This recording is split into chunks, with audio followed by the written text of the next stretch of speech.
Not too far away, and not too near, lies a place that feels like a soft, warm blanket, the kind that still holds the memory of a hug from someone you love. A place where every thread is a story, quilted from memory, imagination, and spirit.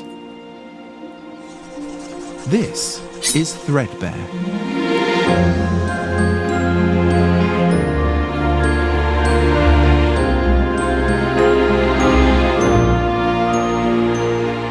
There are villages of yarn, towers of thimbles, hills of blankets stacked so high they might pass for mountains. There are tiny people, no bigger than a pinprick, who live in pockets of paragraphs, forests of tall tales, and quilts stitched together entirely from stanzas. They sow songs like wheat, harvest memories spun by wordworms, trade stories, the way you might sort marbles in a pocket. But every story needs a keeper.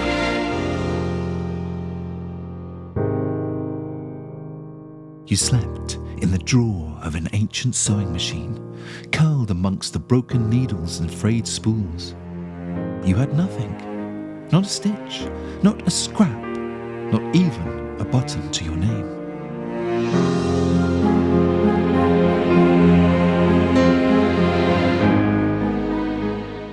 But then the first stitch whispered apart in the dark, followed by another, and slowly the fabric began to unravel. From the edges crept the void, pulling at loose threads, unmaking patches, leaving only silence and holes. And that is when you woke, for you are the story weaver.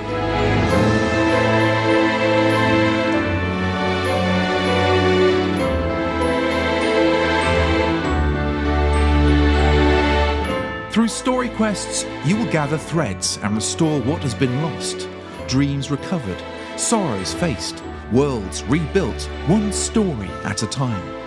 Every quest a patch, every story a stitch placed back where it belongs. From the warm hearths of Frey's End to the edges of the void itself, Threadbare is more than a place to explore. It is a living world, open, unfinished and waiting. Built by players who become creators, every quest you see was made by someone like you. This is your invitation. Play the world and then help build it. Join us in building the game.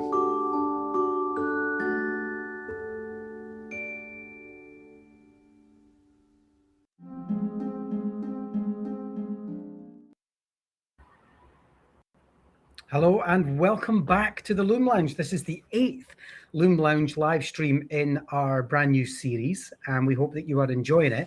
Our live behind the scenes show where we teach you open source game development by literally making an open source game live. So a big shout out to all of our Explore Godot learners who are in the chat right now, and they're learning with us right now in one of our courses. So hello to you all. You are live with Stephen Reed. I'm the VP of Learning Experience and the Creative Director of Threadbare, the video game that we are building, and I'll pass over to Heather. Hi everyone, I'm Heather. I am the Director of Learning Programs here at Endless, and I just want to say, if you notice something different today heading into today's live stream, we have our trailer that we just produced and published, and so we were able to open the episode. Let us know if you liked that. We're really happy with it and excited to have the trailer available to help us tell the story of Threadbare. Yep. Manuel, you want to introduce yourself again? Yes, of course. I am Manuel. I am a software engineer and I am a game developer now as part of the maintainers of Threadbare. So I basically developed Threadbare as my day-to-day work, and I am a bit emotional because of the trailer right as well. It was really cool. Really It's fantastic. Yes. And it's a great start to the live stream. Really great start. Captures everything that we want to really showcase over this series of Loom Lounges. And so to begin, the title of this one is The Art of Game Feel. And so we really need to start thinking about what game feel is and talking about game feel and why it's important to the game development process. But before we do that, let's have our little challenge at the beginning, where I really want to talk to the audience. Get it in the comments, please give us your answers. But to Heather and Manuel, let's talk about one tiny action in a video game that you can think of that really was so satisfying that the game feel was just real. It was there for that one thing. Can you think of any example? I can think of one. It might not be tiny, but it is something that I was able to really enjoy in a game called What Remains of Edith Finch. Mm-hmm. There's a mechanic in there. Well, let me back up by saying my brain is a little different, odd. I don't know. I love doing two things at the same time. Sometimes I like to listen to music at the same time. A song that has two lyrics happening at the same time really makes my brain happy. I don't know why. So there's a mechanic in the game, What Remains of Edith Finch, where she's exploring the perspective, or the player is exploring the perspective of Lewis, who has a history of disassociation. And there's a fish chopping scene in there where with your right hand, you are chopping the heads off fish. It sounds very violent, but it's just like he works at a fish factory, and you move a fish over and you chop the head off, and you just repetitively do that with your right hand. But then you also kind of zoom out on the other side of the screen, and you're navigating the character through a maze with your left hand, which is a completely different feel. So to be able to do two things at the same time, two different mechanics at the same time, really made that experience very enjoyable and addictive for me. That's wonderful. Yeah. Because I mean, game feel, before we move to Manuel, game feel is things like, and we are going to go into this in depth, but it's like the breaking of the clay pots in the Zelda games that just hits the right note, or the double jump in Hollow Knight that just feels so satisfying when you're doing it. Lots of examples of that. One of mine is Materia in Final Fantasy VII, of which I have a t-shirt on, by the way. And I'll talk more about that in a second. But Manuel, what about you? Yeah, mine is hard to describe. It would be better to just show it, but there is a game called Arranger that is an indie game. I love it. It's a puzzle game, and there is a grid of tiles. So you basically move by moving the floor. So you are a character in that world, but the world moves with you. So to move the character, you move the floor basically, and it's like a magic cube, but in 2D. And so you can move the floor, the column or the row or the column that the player stands, up and down or left and right, and the things appear from the when they reach a border, they appear in the other side. And all you do in this game is that, and that mechanic is so polished with sound effects, with a shader that indicates when something is going to be appearing on the other side. It looks so good. It feels so good just doing it, and it's so essential because you do it all the time in the game. So it's so pleasant to do it. It's like a toy, and I really like how they did it and the attention to detail that they did on that.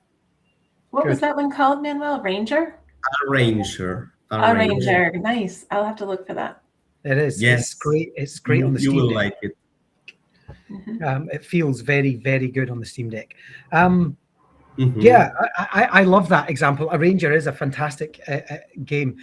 One of mine is, I mean, there's so many, but the Final Fantasy one that I mentioned earlier was just a sound.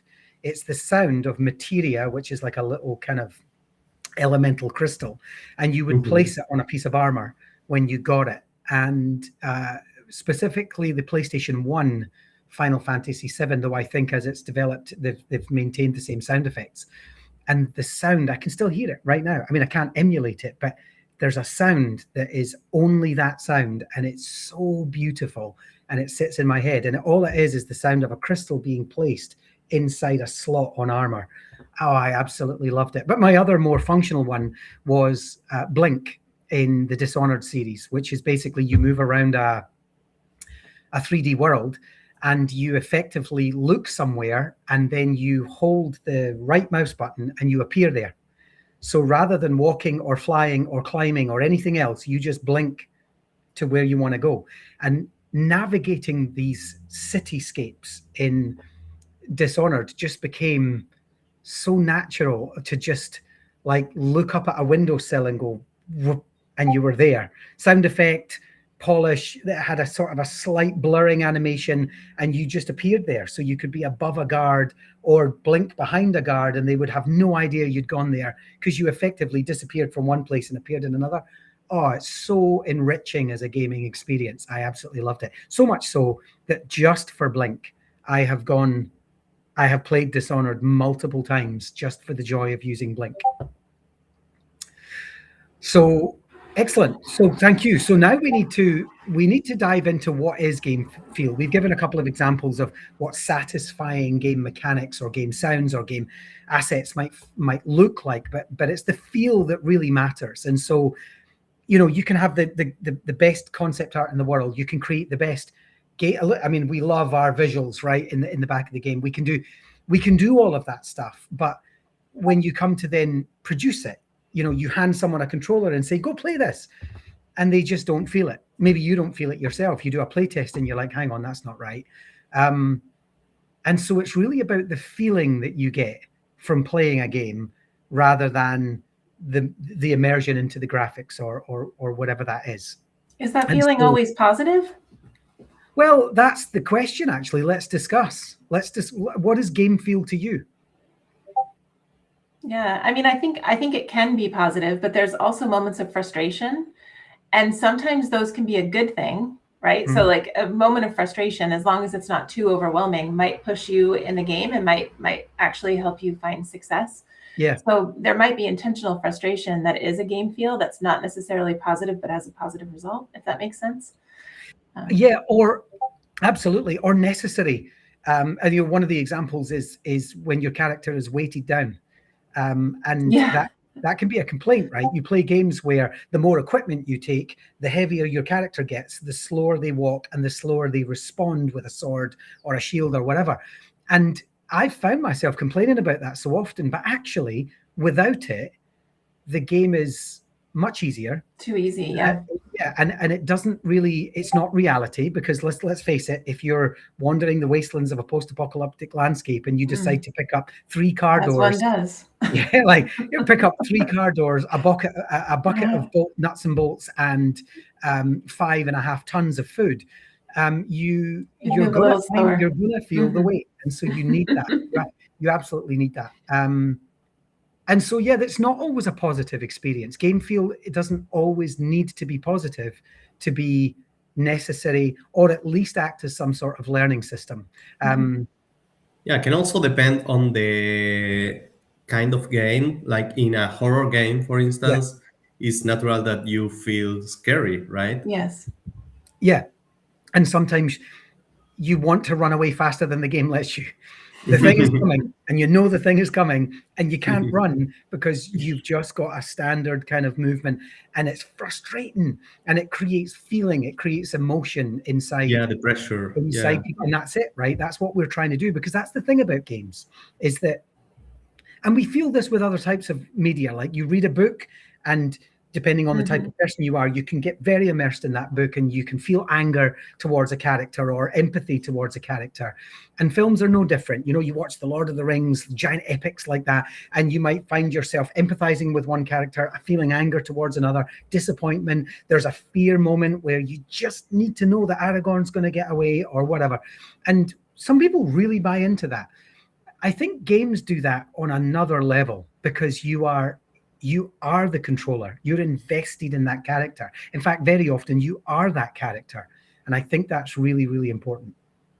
Do we want to address the question in the chat? Every mechanic could technically have cool animations, but you only have so much time. How do you actually decide which action or mechanic gets the attention? Yeah, that's a really interesting one. Over to Manuel as a developer on our team. When you've been looking at, it's a great question from Manuel actually. When you've been looking at the development of any number of mechanics, we've ideated with post-it notes, right? We've had post-it notes all over a window saying we could have this, we could have archery, we could have. And how do you decide what makes a mechanic, or what mechanics are worth making that would fit the feel of a game?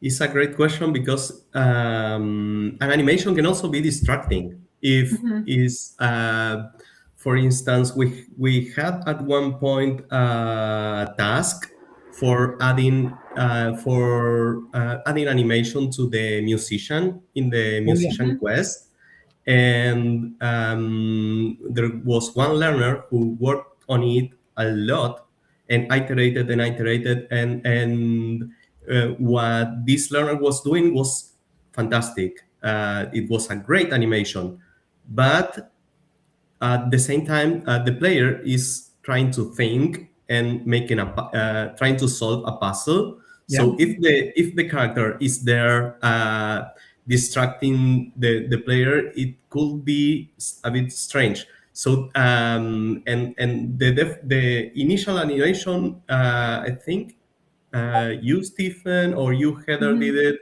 It was just the musician standing. Oh, and no, I did that moving the animation. foot to the rhythm. I did that one, yeah. You did. I was learning how to build Yes. animations, and so I made the foot just go up and down. And it was fantastic because it wasn't as distracting, and this task was more about making the character more consistent with the rest of the artwork, and with iterations we came into something that was very interesting, also very similar to the initial animation that you did, Heather. But the idea was the feedback was always in different moments to tune it down, to make it more subtle, because an idle animation is for is not that the musician is playing and moving different parts of the body at the same time, because it could be distracted. So and you can imagine this as a composition, right? We have the backgrounds, we have the player, so what should move in which moment is important, I think. Would it mean that the animation is where the eye goes, where it would have been more useful if the challenge included the movement of the character, right? Like if the challenge included where his hand was placed on the guitar, for example, then you need to see that animation. But if it's not serving a purpose, it could be too distracting. Yes, and so one thing we did was that the animation for the character playing the guitar was used as a celebration. So once the player finished the puzzle, the character does this playing animation. A little guitar riff. It was very nice to also use that, not throw it to the trash can. Yeah. We have another great question from Cosmofulantino42. Thanks for joining us and watching. And they say, I'm starting as a game dev, and what is the easiest thing that you can add to a game that gives the biggest boost to game feel? Keep in mind that what we're talking about is how a game makes you feel. It's not just the physical haptic feedback, if you like, from a controller, but it's what that does in terms of a sense of joy or engagement. That's a really interesting question. How do you, in the most basic form, capture someone's engagement, capture someone's wow factor? Because as a start out, you can't, it's difficult. I said, oh, Blink, it's easy, but Blink is difficult. Blink is a AAA, Dishonored is a AAA game with AAA mechanics like Blink. That's hard. So what do we think would be, let's discuss, and I don't think there's any right or wrong answer, but let's discuss what are some of the most simplest of like comfortable wow moments that you feel? I think it depends on the audience. It depends on your player. So I can answer it from a player perspective, but not a game dev perspective, because I am not an experienced game dev, although I'm learning some things like animation. For me, it would be agency. So if there's a part of the game that makes it feel like I have control in that game and I can move things around, or so I don't know how simple that is to implement, but for me, it would be something about agency. I can do the things that I want to do. I feel like I need to do these things. So if I'm blocked, then I'm going to get frustrated. Yeah, mine would be similar, but it would be lots of make it multiple as well. So give multiple options for that agency. I remember, and we're going back to some retro games now, but I remember the first time I ever played, it's an old retro Robin Hood game.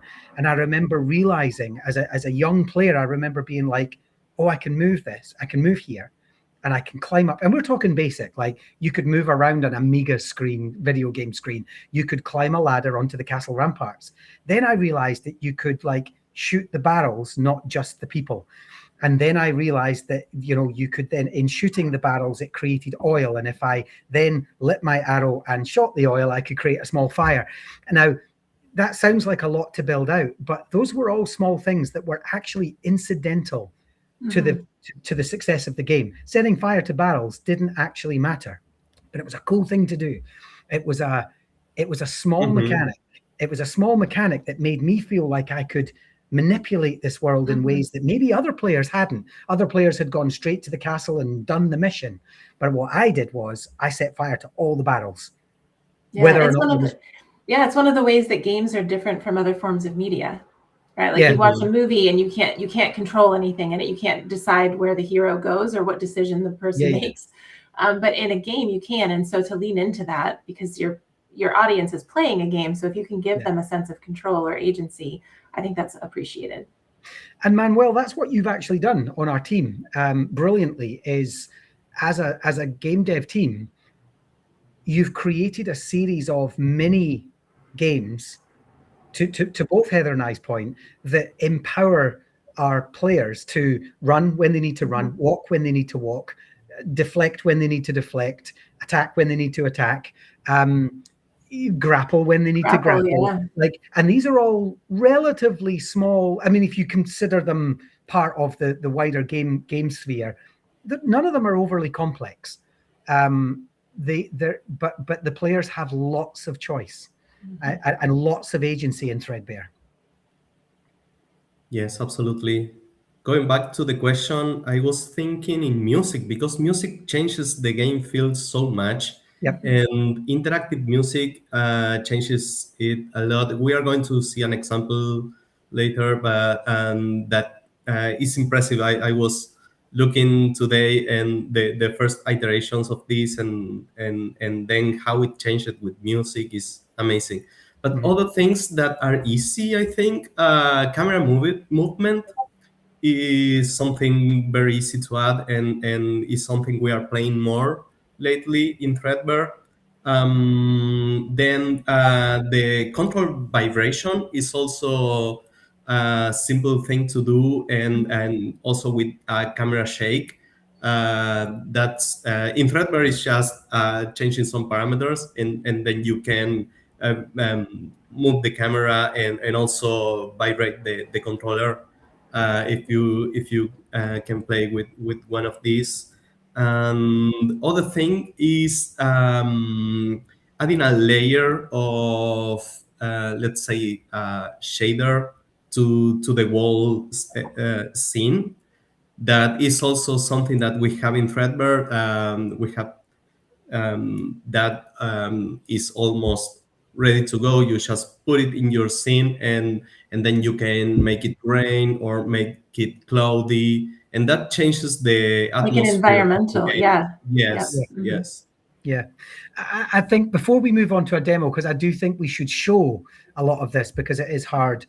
It's hard to talk about and hard to, especially for those who haven't made a lot of games and don't really kind of understand that. But I can't express enough how important it is to remember that game feel is not just physical. It's not just the controller.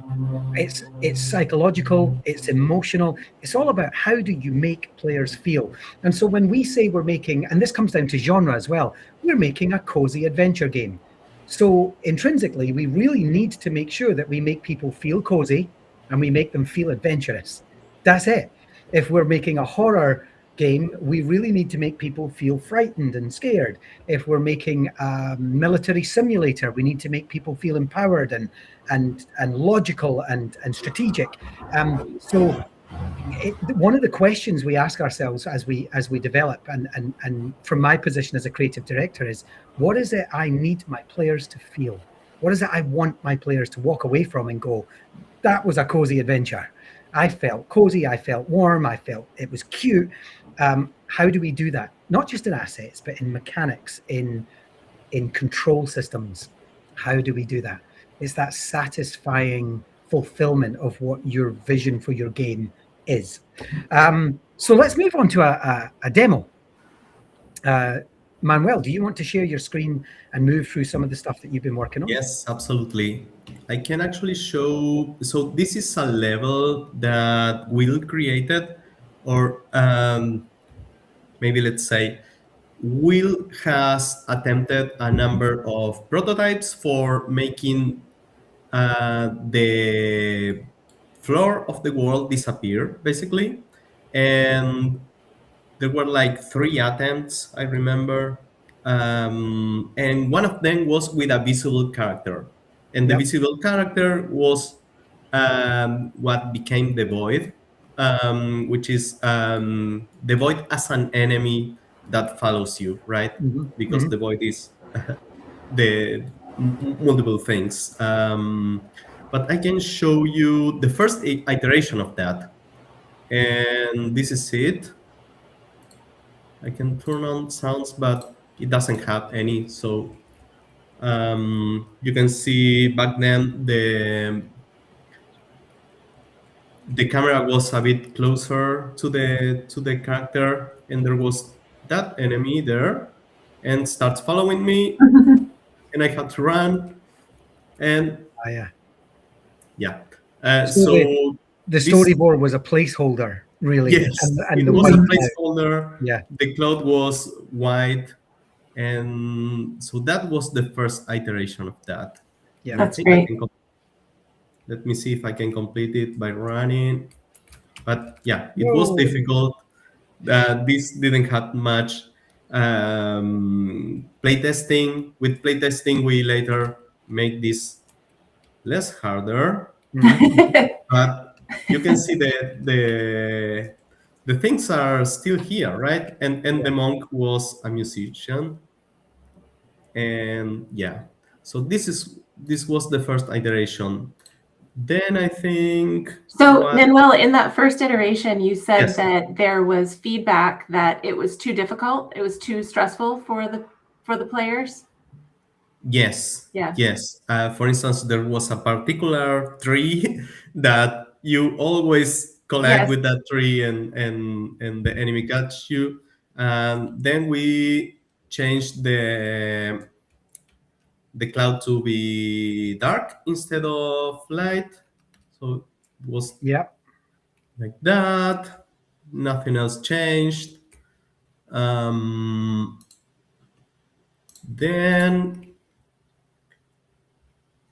we have this iteration for a while. So the enemy, the visual enemy was removed, and the particles were a bit better. So instead of blobs of a single blob, there were individual blobs that exploded. So we have this one also for quite a while.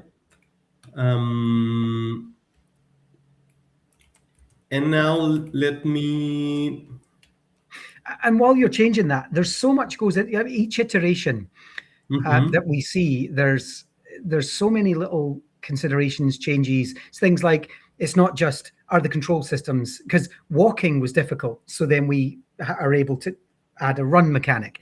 Now running makes it easier to escape but harder to navigate.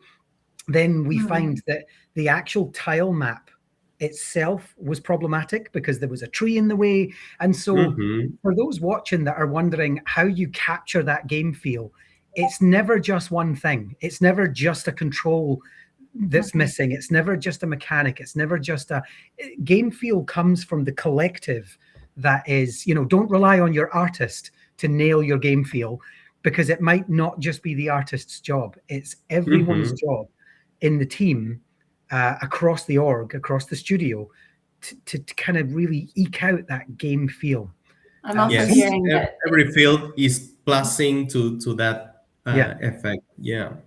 Sorry, Heather. I'm also hearing that iteration and play testing is really important in this. So you could have stopped at the first iteration, but it sounds like you got feedback from those of us who play tested that it just didn't quite feel right yet. Are we at a point with the Void where the game feel is great and we want to keep it as is, or will we be doing more to the Void? I think we can always improve. Yes. And at the same time, continue making it challenging. But the challenge reward has to be always in balance. So if there is a lot of risk, you have a lot of reward. Sure. So it has to be worth it, basically. And yes, please. Oh no, sorry. Please continue. Yeah, this is going to be what we have today. So lovely. That's gorgeous. Look at that Void. You can also, please, I'm going to shut up and you can pay attention to the music. Full screen.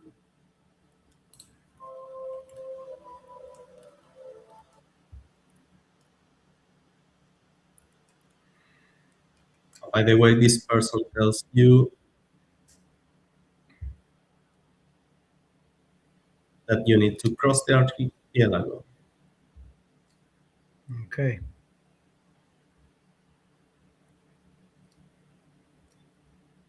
Cross the bridge. Look. The Void senses you. You will be in great danger. So we're already stressed. As a player, I'm already stressed. The Void is like here. It's waiting for you. Waiting for you. And action. Okay. Here it comes. It triggers it then. Okay. Oh, it looks gorgeous. The animation is beautiful. Heather and I actually haven't seen this until now. No, so we haven't. It's great. We are joining the live audience of seeing this for the first time. That's fantastic. And now you can find the monk, and she's there in the monastery. This is great. But yeah, you've seen how the music changes when it's chasing you. Many things. So here's the scene. You can see this big rectangle here is the place we allow the enemy to follow you, basically. And that's, if I can hide that. And this thin rectangle here is when you enter this, it starts chasing you. That's so great. This is the enemy trigger here. And on the character itself, on the Void enemy itself, we have it here, and it works by adding particles. So what I can do here, just for showing in the editor, is adding a couple of them and playing them here. So if maybe I slow them to play much slow, and then if I press emit, you can see the outline. We have a 2 pixels outline, white outline, and that makes a big difference because Otherwise, you wouldn't be able to identify the enemy when From it the goes void. through the void. Yeah, yeah. This is fantastic. Manuel, could you And by the speak of, way, these blobs are made by Pixel Frog. yes, So basically, Pixel Frog replaced our placeholder assets. Also, the monk here. Yes, the monk yeah, was getting some love in the comments. yeah, Yes. beautiful. Pixel Frog is one of our core lore artists who does a lot of the work, actually the Amazing bulk of the work. work for how the world looks and Yeah, the therefore aesthetic. feels, Yeah. which is fantastic. Manuel, to the point of game feel and all the work that you did and have done to make this to make it as smooth as possible to at least get a chance to run away. Could you give us a live example of what it would be like to make it more frustrating? Could you make the character slower? Can we add a tree that's in the way? In fact, let's make it controls. Make Could it you? more difficult, more Yeah, frustrating. let's make the controller more difficult. Like let's slow our player down, or like Mhm. give our player a heavy gravity, or make our player, I don't know, something else. Like what could we do in the Godot engine that would make this harder and therefore worse game feel? Yeah, the first thing, you can add obstacles. I think that Yep. that will be something that will be easily make it difficult. Putting a tree here. We're gonna just put a tree in the middle of the road. Yeah. Okay. We talked about that, game feel doesn't always have to be positive. That little bit of frustration can be a useful thing. Yeah, yeah. And then something in the controllers as well, like if we could slow our rundown by Yeah, in the 50%. controller, if you make the player slow, Yeah. it will be difficult to so. Because the reason I'm saying that is because, as I Mhm. mentioned at the beginning, we have our Explore Godot program students live doing this right now. Like We this do. is part of the course that they're on. And so I think it would be quite nice to be able to say, look, there are lots of ways you can create and manipulate game feel. One we've done, which is environmental, which is create obstacles. The other is characteristic, which is slow your character down or give your character a speed boost once every 5 seconds. Or there's creative ways you can do that, because we see you, students, we see you, we know you're with us, and we want to support you through this process. Yeah, one of the things they just did was in the moddable platformer that they're working on, there are abilities that they have learned how to turn on or off in the code. Right. So there's things like teleport and glide and other mechanics that can be turned on or off that definitely affect the game feel. And I think they're all kind of thinking about what changes they can make to their game to improve the game feel. And this is all very relevant for our learners in that program right now. Excellent. So for instance, if I do, sorry, I have some changes here, and that's why it's not playing. It's dash and reload. Live coding in action. I love it, Manuel. Yeah. So one easy thing is to change the player speeds. The speeds are, so the characters have this resource here that's called character speeds.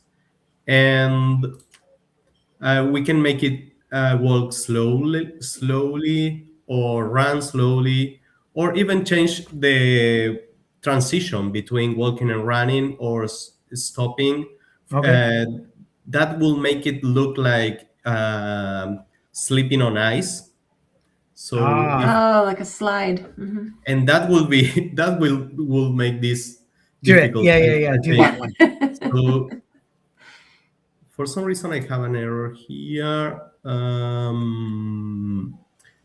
That's great, actually. Show us how you deal with problems. Okay.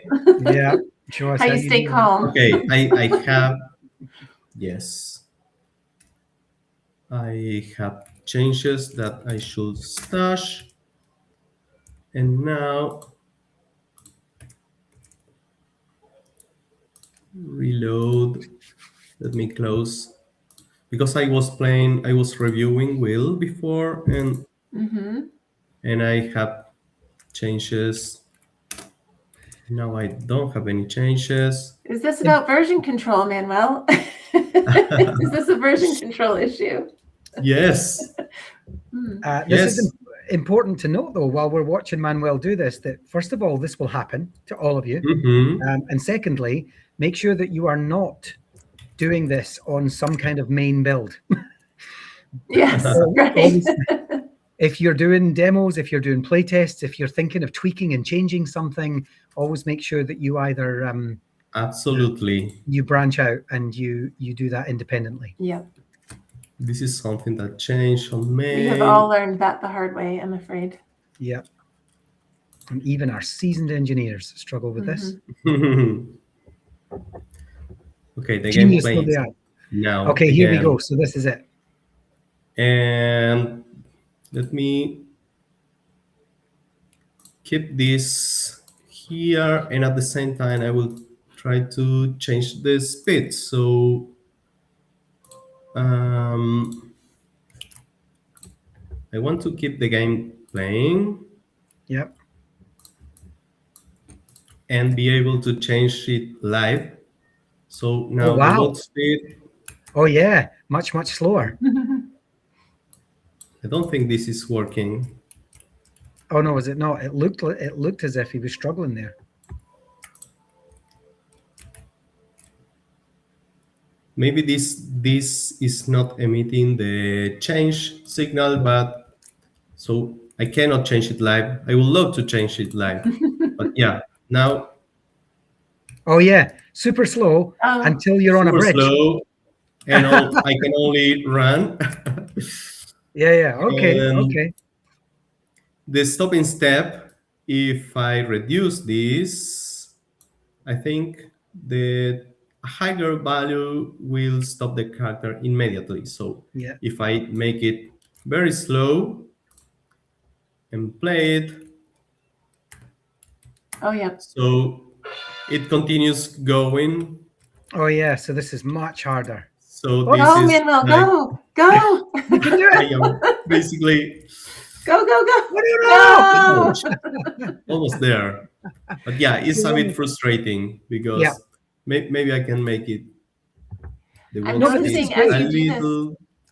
Bit this better. Is great. This is a great example of just tweaking some of the and this is the truth about game feel is it's tweaking constantly those sliders, those values, that code, that look, that obstacle, until eventually it's like, this feels right. This is fun. This is a relevant challenge. To point out too, as Manuel, as you're making those tweaks and changes in the editor, there are some things that could help you if you're not sure what those mean in that inspector on the right. So when you hovered over stopping step, it showed what that means. There's a little definition or an explainer that you added. Am I right about that? We added together, yes. Yeah. But it's very hard to explain, but it's literally like I am on ice. Yeah. Well, and we can see that it's already. You can see it. You're getting caught a lot earlier. Maybe if I make the run speed a little slow. Well, not that much. It's great to watch you live tweak this, like in action. It's fun. It really is. Yeah, now, ideally, you should be able to do that with the game running, but yeah. I do want to go back to while you're doing this and we're observing this.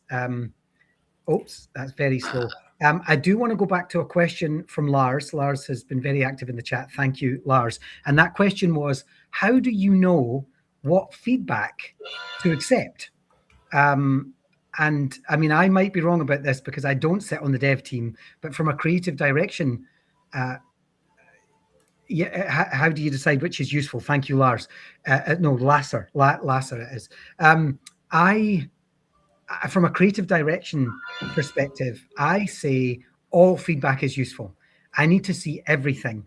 And until I can discern that feedback is not useful, the decision making for whether or not the feedback is useful is playtesting. So I will generally encourage the act of taking the feedback, assessing it against what it is we're trying to achieve in the game, measuring whether or not that feedback will have a positive or negative impact, And very often that's not my opinion. That requires playtesting. So we'll throw it to the devs and the devs will try it. They'll be like, okay, we'll make the string longer, or we'll make the bridge shorter, or we'll make the character faster.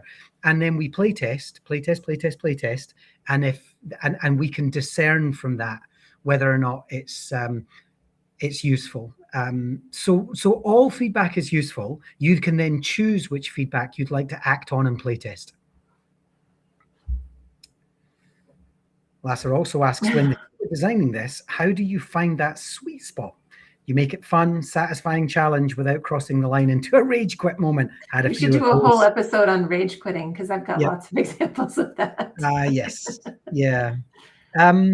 Yeah, again, I mean, I would say, and I'm going to put this out to the others, but I would say it was the same answer. It's playtest, try it. Just, you take it and you tweak it. You just saw us do that, actually. Slide this one up, slide that one down, add a tree here or there. Yeah, I can actually talk about playtesting a little bit from a playtester's perspective, because sometimes the games team will ask us to do some playtesting. And I remember one of the first times I did that, I was frustrated because nobody was saying anything. And it was like, what am I doing it right? Is this the right thing? Am I supposed to, do I go up here? Do I move it this way? Whatever. And the games team was just silent. And I was, aren't you supposed to help me?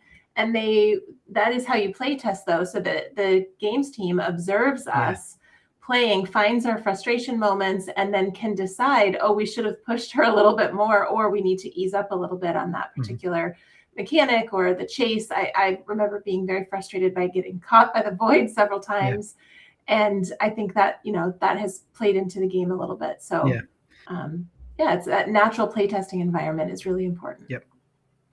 Tweaking your work is the key. It's the same with, I mean, I talk as an artist, I do a lot of clay work or sketching and painting. And it's very, very, very rarely, if ever, I will sketch something or paint something or model something first time and be like, that worked, that was perfect, I'll stick that in a frame. Very often it's a scribble. Very often it's an iteration of a thing that I did 2 weeks ago, and I've revisited it on a separate piece of canvas. I'm sure it's the same with writing. I'm not a huge writer. I enjoy it, but when I do it, but there's people out there whose job is to write, journalists or, authors or even people that are writing game narrative. And it's never, you don't just write something and it's published tomorrow. It takes iteration.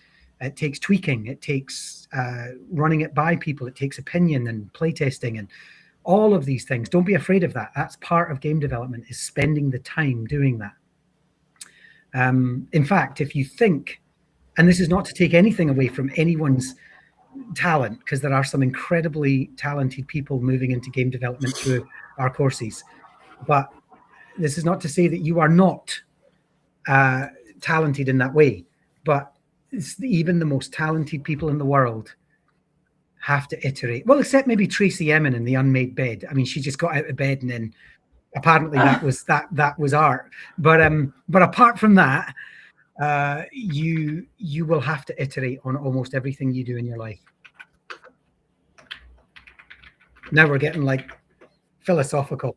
Philosophical, yeah. We crossed it. This is a different genre of live It's like, stream. Okay, kids, here's a life lesson for you.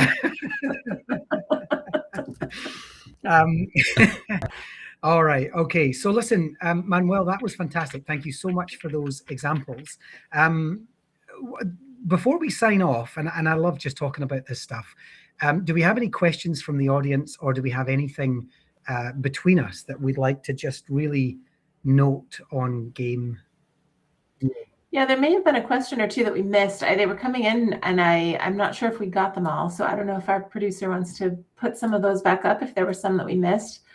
But while we wait for that, so Manuel, as a developer and someone who is very interested in playtesting feedback, what is a tip that you could give to a playtester to make the feedback even more useful? So I'm a playtester, right? I will do playtesting for the team. How can I be a better playtester? Yeah, it's interesting because no, you just have to be yourself. I love watching. I love observing the person. It's even more important to me to observe than to listen to what they say. Of course, it's super important what can they verbalize, but what they do is so much That's a great great point. information for us. Where do they move? How do they move? What they try to do? The things that they try to do, and because we come to play games with assumptions from the previous games, so some people tries to enter Yes. the buildings, for instance.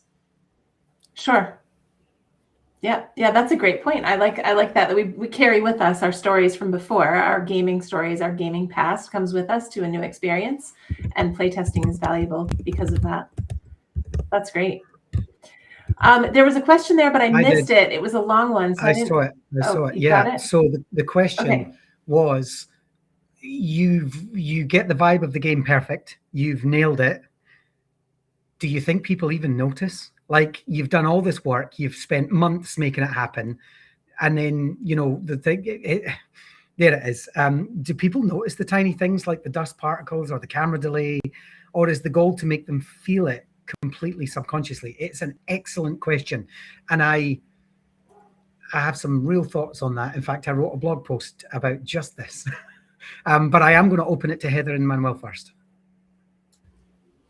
Manuel, go ahead. Yes. I love when the magic cannot be noticed. For instance, when I played the what we have now in the void chasing, I don't know if you noticed, but when the enemy starts following you, there is an exclamation mark, there is a sound effect, the music changes, and maybe if I don't tell you all these things, you don't notice them, but they weren't there before, and now they are all clues that indicate the player that you are being chased now, and so you like when it's sneaky. A little Mm-hmm. sneaky. Yeah, no, I think I agree with that. Although it must be hard as a developer to have people not notice your hard work. So I would want to brag a little bit. I would be like, did you see it though? The exclamation mark, I worked really hard on that. But it is nice for it to be subconscious, where it's just like, oh, it feels more fun. I can't quite put my finger on it, but this is a game that's even more fun now. Yeah. I take a slightly different view. I think game feel is that to me. Game feel is the dust particles. And I think it's important that we see that and we recognize that. I wrote a blog post called An Ode to the Ordinary, which is it was really about noticing. As a player, I take time to really dig into worlds and maps and really try to understand. I almost reverse engineer as a player, and I'm like, what were they trying to make, and where did we see the what was it they were trying to achieve to make me feel? And quite often it's in the things that are unnoticed, particularly in 3D games, but it does work in 2D, it does work in RPG.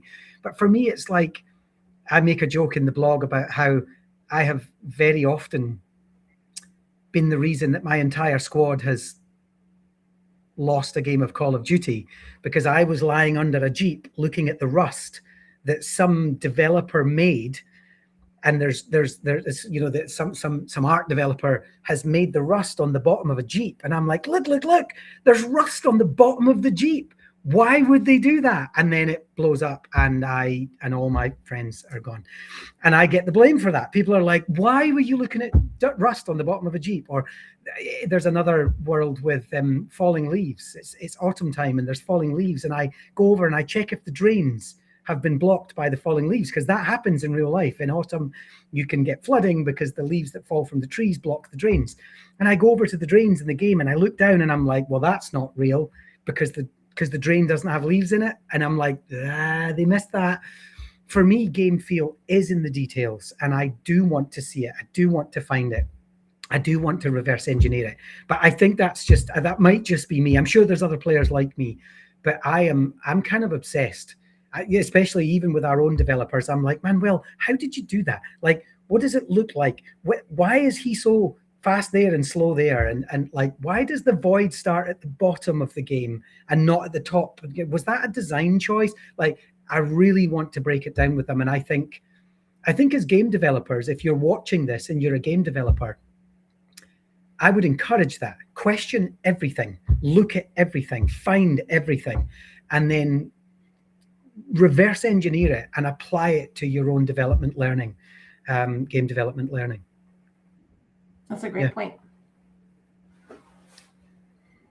All right, so we're reaching the end of our live stream, and we have a big announcement for next week, and I'm going to hand it over to Manuel for this, because next week, this will be the first Loom Lounge that is in entirely Spanish. No one wants to hear me speak Spanish.